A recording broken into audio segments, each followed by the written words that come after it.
The big story, Amanda Bach, her body was found, 19-year-old Amanda Bach from Porter, I believe, Porter County. About as sad as it gets, very attractive, and if you haven't seen her photo, again, you can go to my Facebook page. You don't have to go anywhere else. Most of the world that I live in now exists on my Facebook page. So the story's there, her photograph is there, and the Reader's Digest version, because there are not a lot of details out yet on this. I have to say murder. Can I say murder? Yeah, I can say murder. It's a murder. It's a murder. I'm gonna put my reputation on the line, 98.6% of it, and say this is a murder. Now, whether the person in custody is the murderer, I guess that remains to be seen. But nonetheless, the body of 19-year-old Amanda Bach was found on Sunday. The details as to where it was found, not official. Who found the body? Not official. A lot of people were out looking for her. They hoped that they would find her alive. Unfortunately, that turned out not to be the case. She is most certainly dead. There is someone in custody who had, and again, the details are, I'm not going to call them boyfriend. Come on. Wait, would it kill you? I'm not going to call him the boyfriend, though he might have been the boyfriend. Let's just say that as far as the authorities are concerned, he was the last one to see her alive, as far as they know. So he is now in custody, though I don't believe he's been charged yet. What has happened between, say Saturday or Sunday and today, who knows for sure. But the facts are, and we'll stick to the facts the best that we can, until it's time for me to speculate. The facts are someone is in custody. It is someone who knew Amanda Bach and who, as far as I can tell or understand, the last person to see her, allegedly see her, alive. So that's what you have there. 19-year-old. What the situation was for sure surrounding her disappearance and what appears to be her murder are still sketchy, and the details I'm sure will come out eventually, because you hope someone's going to be charged with this crime, this evil, heinous crime. Someone is in custody already. I don't know if they're calling him a person of interest. There's a lot of politically correct stuff at work here. Person of interest. You can't say suspect anymore. What, they just called him in to chat about the Bears game? That was a crime, too. Bears. The Bears. Nonetheless, the interesting thing about the whole doggone story. Well, some people find it interesting. Some people find this offensive. Some people find this necessary. Can it be all those things? It can be. It all depends on your perspective. It all depends on the angle you're looking at the train wreck. I was standing over here. Looked like that red Mustang drove out in front of that there train. Well, we didn't. Where's the red Mustang? See, it all depends on your perspective. And what's aggravating some, and what others feel is necessary, is that there is a page now. Now, I don't know who the individual is, but the Facebook page, which everybody's jumping on the Facebook stuff, is Justice for Dustin. Now, who is Dustin? From what I can gather, Dustin is the person of interest who is under arrest, and I'm not sure where he's being held, in Porter County Jail. Do they have a Porter County Jail, Michigan City Jail? Where do they put him over there? Do you know, Rex? Have you been in jail lately over there? Okay, me neither. Wherever they hold you out in Porter, that's where he is. But there's a Facebook page entitled, and go to it. I recommend you do. The name of the Facebook page is Justice for Dustin.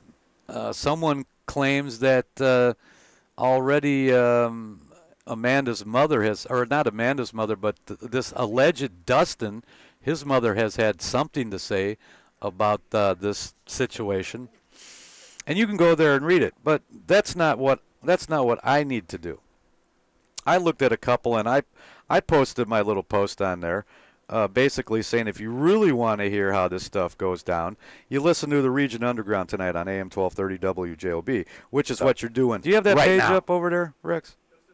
Yeah. Do you care to bring that up? And okay, T-Rex is going to jump on that. He's my technical advisor. He is the computer geek. You got it?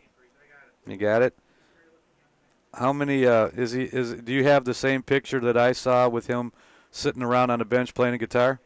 So he's a musician. Well, he might have a lot of time to practice on his hands. To have. How many friends does he have on his? Does it say? It doesn't say friends. It says 184 people like this page. Okay, so it's a group thing. 184. All right. Is there a lot of arguing and venom spewing going on? I saw some foul language on there. Yeah, they love him? Okay.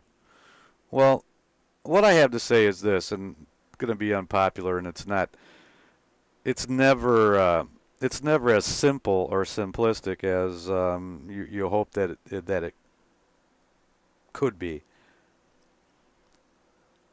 Before we get to the news with Ashley Galari, we still live in America. And everybody has to keep that in mind. This is why vigilante justice is very, very dangerous, because already people want to go out and grab this guy if they could find him. This is like the Wild West. They want to go and get him, drag him out in the street, beat snot out of him, hang him up to the highest tree, and treat them like some kind of half-ass piñata. That's what they want to do. Yeah, pound them with their fists. And the day may come where I agree with that, where I'm going to feel the same. Yeah, you know, the guy's a scumbag. Could be the day will come. But in the meantime, everyone is considered innocent until I'm in line at guilty. the bank. And so I go to the bank. I got to get some money because I need something. What do I need, Rex? What do I need right now? How about a new stove? I need a new stove. All right. So I'm standing there, the next guy in line, and I'm waiting. So, I'm waiting. I'm ready to go. There's one person there, and she's talking to the customer in front of me, and they're doing their business, and they're talking, and it's taking longer than it should because of their talking, because the conversation. How's Mabel doing? And I haven't seen little Johnny. How's little Johnny? How's his school doing? Did you know? Blah, blah, blah. And I'm standing there patiently. I'm like, okay, this thing could have been done already, I'm sure, except for all the small talk going on, because they either, one, they obviously know each other, or they're so familiar with one another, they just feel like the small talk is okay. And I'm okay with that to a degree. But I'm waiting, and the stupid clerk is going over the entire family freaking tree here. Hey, Larry and Wilma and Dennis and Bobby and Joey and did you see that? I mean, come on. Barney. Everyone. And it's just small talk. Okay, so finally, a 2-minute situation is finally over after 5, and it's my turn. So I go up to the window, and I'm still in a relatively good mood, and I say to the very same clerk who I just heard engulfed in a conversation and is engulfed with every customer that I see every time I go into this place, talking to everyone, while she should be paying attention to me. And I say to her, hi, I have to get some money out, and I'm really close to being at zero. To tell you the truth, I don't have any stove. And you know what she says to me? Now, mind you, I just stood there and listened to a 3 or 4 minute conversation that needed to be about a 2-minute deal. And she says to me, "Sir, I don't need to know the details of your life. Just tell me how much money you want." And I look at her, I say, "You know what, you're lucky." You're lucky that you're not working for tips, because if you were, I'd be walking